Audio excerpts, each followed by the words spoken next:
ये बात है उन दिनों की जब गंगा किनारे एक गांव में बसंती बयार के साथ एक किलकारी गूंजी थी। उस समय किसे पता था कि ये किलकारी कभी आने वाले समय में बारूद की आग और आवाज बनकर इलाके को थर्रा देगा। और यकीन मानिए, महज 16वें बसंत को पार करते करते वो जिस राह पर चल पड़ा, आज तक ना पीछे मुड़ा ना ही कभी रुका। जी हाँ, जरा एक तस्वीर को गौर से देखिए। ये मासूम चेहरा क्या कहता है? यकीनन वो नहीं जो अब हम बताने और दिखाने जा रहे हैं। ये चेहरा है सूरज सिंह का, जो अब सूरजभान सिंह बन चुका है। 5 मार्च 1965 को गंगा किनारे मोकामा में जो बच्चा पैदा हुआ, वो सूरजभान सिंह, वो बाहुबली जिसके अपराध से उस समय पूरा बिहार थर्रा उठा था। 80 के दशक से अपराध की सीढ़ियां जिस रफ्तार से चढ़ने लगा, वो कभी नहीं थमा। 80 के दशक में सूरजभान छोटे मोटे अपराध करते थे, लेकिन 90 का दशक आते आते उनके क्राइम का ग्राफ तेजी से बढ़ने लगा। अपराध की सीढ़ियां सूरजभान ने इतनी तेजी से चढ़ी कि लोग उसके नाम से ही कांपने लगे। रंगदारी, अपहरण और हत्या जैसे अपराध उसके लिए आम बन चुके थे। मोकामा की छोटी गलियां जब उसके अपराध के लिए सक्रिय पड़ने लगी, तो उसने पूरे बिहार को अपना निशाना बनाना शुरू कर दिया। उन दिनों मोकामा क्षेत्र में श्याम सुंदर धीरज की सियासत का सिक्का चलता था। दरअसल कभी श्याम सुंदर के लिए बूथ कब्जा करने वाले बाहुबली दिलीप सिंह ने उन्हें चुनावी रण में न सिर्फ चुनौती दी, बल्कि लालू प्रसाद यादव की सरकार में मंत्री भी बन गए। दिलीप सिंह को धीरज ने ही पाला पोसा था। ऐसे में उनके पाले पोसे शख्स ने उन्हें ही चुनावी मैदान में शिकस्त दे दी। इस बात से वो बौखला गए। इस दौरान उनकी नजर पड़ी दिलीप गैंग के ही एक लड़के पर, जिसमें जुर्म की दुनिया में छा जाने का भूत सवार था, और वो लड़का था सूरजभान सिंह। मोकामा के एक छोटे से गांव की गलियों की धूल मिट्टी में बड़े हुए सूरजभान सिंह के पिता एक व्यापारी सरदार की दुकान पर नौकरी करते थे। इसी से घर चलता था। उनके बड़े भाई की नौकरी सीआरपीएफ में लगी तो परिवार को बड़ा सहारा मिला। पिता सोचते थे कि लंबी चौड़ी कदकाठी वाला छोटा बेटा भी फौज में जाएगा, लेकिन किस्मत को कुछ और ही मंजूर था। कभी सरहद पर जाकर दुश्मनों पर गोलियां दागने का सपना पालने वाले पिता को क्या पता था कि उनका बेटा गोलियां तो चलाएगा, पर सरहद की जगह कहीं और। सूरजभान की किस्मत की लकीरें तो उसे सियासत और जुर्म की उस दुनिया में ले जाने वाली थी। उसकी तकदीर ही अपराध और जुर्म बनकर रह गई, जहां उसके नाम का सिक्का चलता था। सूरजभान पहले बाहुबली, फिर विधायक, इसके बाद सांसद बन गए। सूरजभान सिंह का खौफ एक समय ऐसा था कि क्षेत्र में लोग इनके नाम से डरते थे। कभी अनंत सिंह के बड़े भाई दिलीप सिंह के शागिर्द रहे सूरजभान ने मोकामा से निर्दलीय चुनाव जीतकर विधानसभा में दस्तक दी थी। इसके बाद बलिया से निर्दलीय सांसद चुने गए और फिर रामविलास पासवान के साथ मिल गए। इसके बाद मोकामा सीट पर कब्जा जमाने को लेकर अनंत सिंह और सूरजभान के समर्थकों के बीच कई बार झड़पें हुई। सूरजभान सिंह पर तकरीबन 30 संगीन मामले दर्ज हैं। बताया जाता है कि 80 के दशक में सूरजभान छोटा मोटा अपराध करता था, लेकिन 90 का दशक आते आते उसके क्राइम का ग्राफ तेजी से बढ़ने लगा। उसे आगे बढ़ने का श्रेय 2 लोगों को जाता है, कांग्रेस के विधायक और मंत्री रह चुके श्याम सुंदर धीरज और अनंत सिंह के बड़े भाई दिलीप सिंह को। जब दिलीप मंत्री बनकर व्हाइट कॉलर जॉब में आए तो उन्हें सियासत भी करनी थी और रुतबा भी बरकरार रखना था। इस दौरान सूरजभान ने उस कुलजीत सिंह से भी रंगदारी मांग ली, जो उनकी आंखों के सामने बड़ा हुआ था और जिनके यहाँ पिता नौकरी करते थे। कुलजीत इस बर्ताव से दंग थे। उन्होंने सूरज के पिता को बताया। पिता ने बेटे को समझाने की खूब कोशिश की, लेकिन तब तक गंगा में बहुत पानी बह चुका था। पिता ने सूरजभान को काफी समझाने की कोशिश की, लेकिन उसने एक न मानी। मोकामा वासियों की माने तो इन्हीं घटनाओं से परेशान होकर सूरजभान के पिता ने गंगा में कूदकर आत्महत्या कर ली। इस घटना के कुछ दिन बाद सीआरपीएफ में कार्यरत उसके इकलौते भाई ने आत्महत्या कर ली। बिहार की राजनीति में रंगदारी, अपहरण और हत्या जैसे अपराध करने वाले सूरजभान सिंह दबंगई के बाद राजनीति में भी किस्मत आजमाने उतर गए। पहले दबंगई, फिर विधायक और बाद में सांसद बने। पहले निर्दलीय विधायक बने, फिर पासवान की लोक जनशक्ति पार्टी का दामन थाम लिया। सूरजभान सिंह ने मोकामा से साल 2000 में तत्कालीन बिहार में मंत्री दिलीप सिंह के खिलाफ विधानसभा चुनाव लड़ा और भारी मतों से जीतकर निर्दलीय विधायक बन गए। उस वक्त पुलिस रिकॉर्ड में उन पर उत्तर प्रदेश और बिहार में कुल 26 मामले दर्ज थे। इसके बाद साल 2004 में वो रामविलास पासवान की लोक जनशक्ति पार्टी की टिकट से बलिया के सांसद बन गए।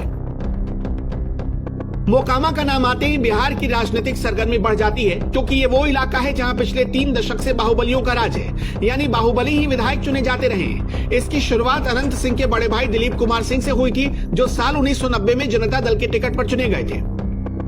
1995 में दिलीप सिंह ही जीते थे, लेकिन साल 2000 में दूसरा बाहुबली सूरजभान सिंह यहां से निर्दलीय उम्मीदवार के तौर पर जीता और विधानसभा पहुंचा। सूरजभान सिंह भी भूमिहार जाति से आता है। सूरजभान और अनंत सिंह के परिवारों के बीच दुश्मनी का इतिहास भी पुराना रहा है।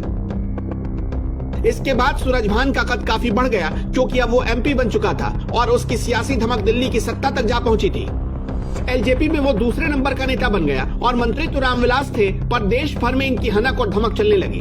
ठेकेदारी से लेकर बड़े मैनेजमेंट सब में सूरजभान का फैसला और हामी हुआ करता था। सूरजभान एक बड़ा सिंडिकेट बनकर छा गया।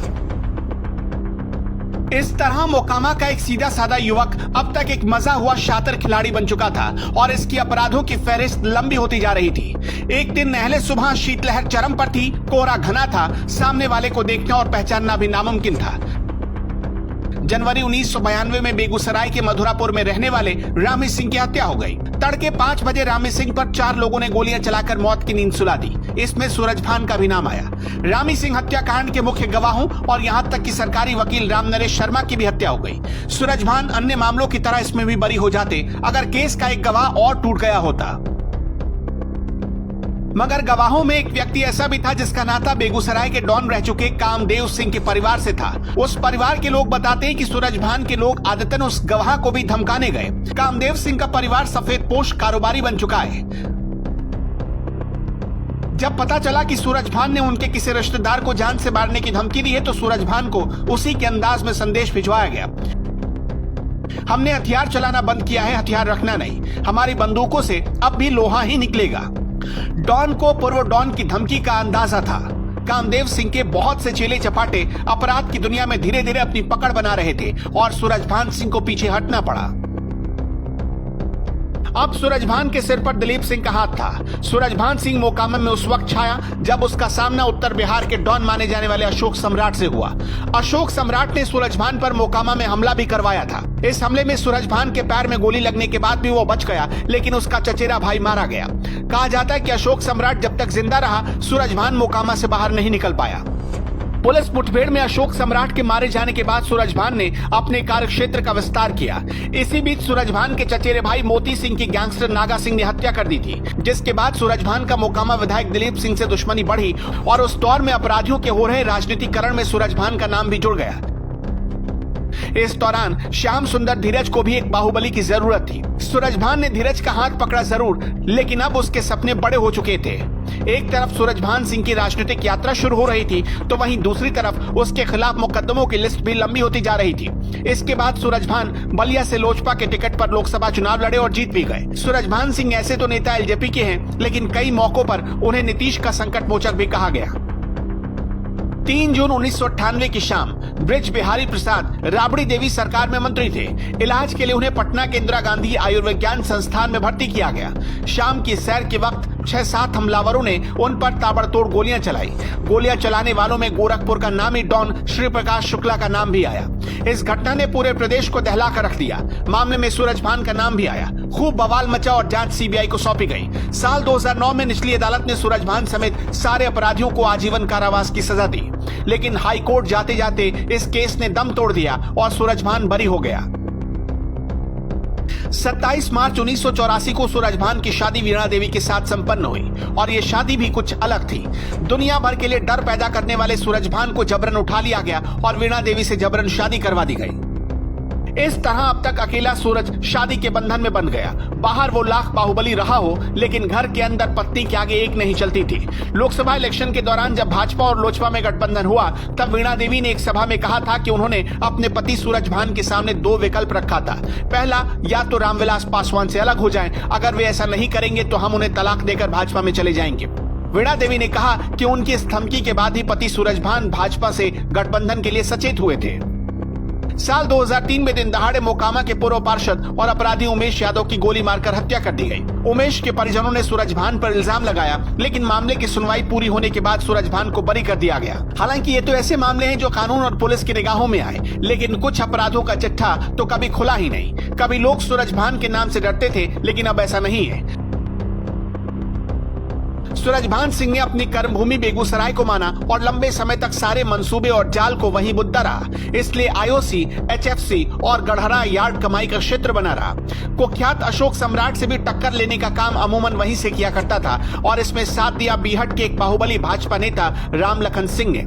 दोनों एक ही जाति भूमिहार से आते हैं, इसलिए समीकरण गहरा था। आज भी सूरजभान रामलखन सिंह को अपना गुरु मानता है। हथियारों का जखीरा और पैसे दोनों यहाँ से उपलब्ध हो जाते थे। कहा जाता है कि जब तक डॉन अशोक सम्राट जिंदा रहा तब तक सूरजभान मोकामा के बाहर नहीं निकला। जब एक एनकाउंटर में हाजीपुर में सम्राट अशोक मारा गया तो उसने अपना विस्तार किया। कहा जाता है कि इसी इलाके में बिहार में या कहले देश में पहला AK-47 राइफल भी आया। सूरजभान सिंह अपने समय के वो दबंग डॉन थे जिनके बारे में एक इशारे पर उनके गुर्गे किसी का भी काम तमाम कर देते थे। अब सूरजभान के सिर पर दिलीप सिंह का हाथ था। उसने मोकामा के बाहर भी जड़े जमाने की कोशिश तेज कर दी। इस दौरान उसकी दुश्मनी नाटा सरदार से हुई। दोनों तरफ जमकर खून खराबा हुआ। बेगूसराय में एक और डॉन था, अशोक राय उर्फ अशोक सम्राट। उसने भी मोकामा में सूरजभान पर हमला बोला। इस दौरान सूरजभान के पैर में गोली लगी। जान तो बच गई, लेकिन चचेरा भाई और शूटर मारे गए। बाद में कुछ वजहों से दिलीप और सूरजभान के रिश्तों में खटास आ गई। इस दौरान श्याम सुंदर धीरज को एक बाहुबली की जरूरत थी। सूरजभान ने धीरज का हाथ पकड़ा जरूर, लेकिन अब उसके सपने बड़े हो चुके थे। श्री प्रकाश शुक्ला ये नाम अपराध जगत में नया नहीं है। इसके कारनामे का अंदाजा इसी बात से लगाया जा सकता है कि उसने एक बार उत्तर प्रदेश के मुख्यमंत्री को मारने की सुपारी ले ली थी। अपराध की दुनिया में जब शुक्ला ने कदम रखा तो उसके गॉडफादर बने सूरजभान सिंह। जुर्म की दुनिया में श्री प्रकाश की एंट्री काफी हद तक 70 के दशक की किसी फिल्म की तरह है। उसने अपनी बहन को छेड़ने वाले लड़के की हत्या कर दी थी। इसके बाद पुलिस से बचने के लिए वो बिहार के मोकामा पहुंच गया। वहां उसे सूरजभान ने आश्रय दिया। उस समय सूरजभान का नाम अपराध की दुनिया में काफी चमक रहा था और उनको श्री प्रकाश जैसे लड़कों की हमेशा जरूरत पड़ती थी। सूरजभान की राजनीतिक यात्रा पर ग्रहण तब लगा जब एक हत्या के मामले में उन्हें आजीवन कारावास की सजा हो गई। मामले में जमानत तो मिल गई, लेकिन सजा के कारण वो चुनाव नहीं लड़ सकते हैं। हालांकि इसके बाद एक बार उन्होंने अपनी पत्नी को चुनाव लड़वाकर सांसद बनवा दिया, तो अगली बार अपने भतीजे को बिहार के नवादा संसदीय क्षेत्र से लोकसभा चुनाव में उतार दिया। यहाँ उनके भतीजे चंदन सिंह की जीत हुई और अभी वो सांसद हैं। सूरजभान सिंह अभी पारस पासवान गुट के साथ लोजपा में है और कहा यह भी जाता है कि पार्टी में उनकी सलाह के बिना ना तो रामविलास पासवान चलते थे और ना ही अब पारस चलते हैं।